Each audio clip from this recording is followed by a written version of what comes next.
Mga ka-Angelo University TV, nabilan na natin si Ala ng ice creams. At eto naman, papasok sila sa palaruan. So, anong usapan sa palaro? Anong lalaroin nyo? So, kailangan doon token. Wala tayong token. Okay. So, bigyan natin sa token. Let's go! At yan na nga, nagpapalit na sila ng token para makapaglaro sila. So yung 100 nila, pinapalitan nila ng token. Happy na sila din. Makakalaro sila yan, nag-i-enjoy na sila sa pagbibilang ng token na napakarami para sa kanilang paglalaro. So binigay mo na sa akin at hinati-hati ko sila, no? Kasi baka mag-away-away. So ang lahat-lahat ng token is 26 pieces.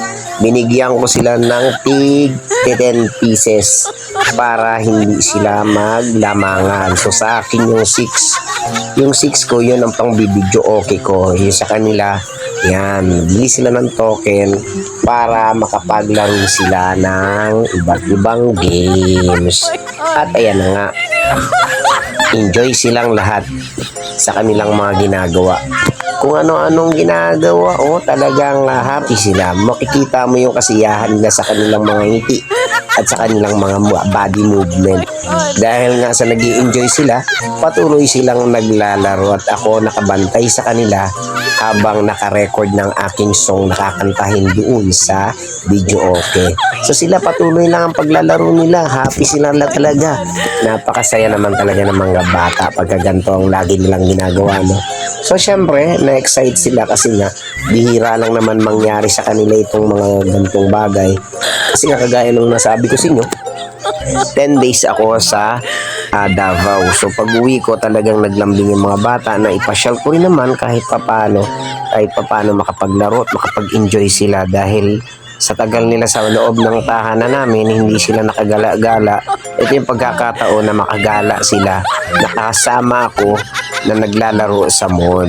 So pinagbigyan natin kung anong gusto nila, kung anong hinilinglab. Bigyan pa natin sila ng ice cream habang naglalaro dahil yun ang gusto nila, na maging masaya sila sa araw na yan, magkakasama kami. Kaya din sobrang miss ko rin yung mga bata. Kaya go lang, pinaglaro ko talaga sila. Yan ang tungkulin ng ama, na makita lang na masaya yung mga bata. So yan nga, tinuturuan natin sila kung paano maglaro. At nalalaro naman nila, kaso lang talo talaga, no? Wala silang napanalunan.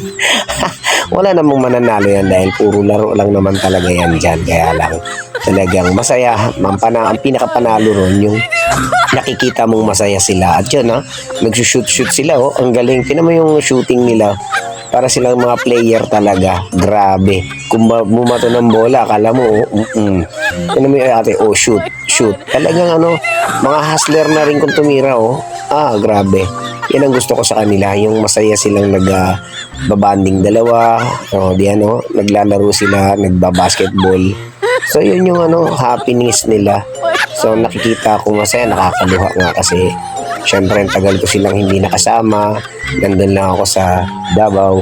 Tapos sila panay lang tawag, text na yung pagkain nila, yung baon nila. Tapos ako doon, malayo ako. So yun ay pinagmamasdan ko lang sila kung paano sila maging masaya sa kanilang paglalaro.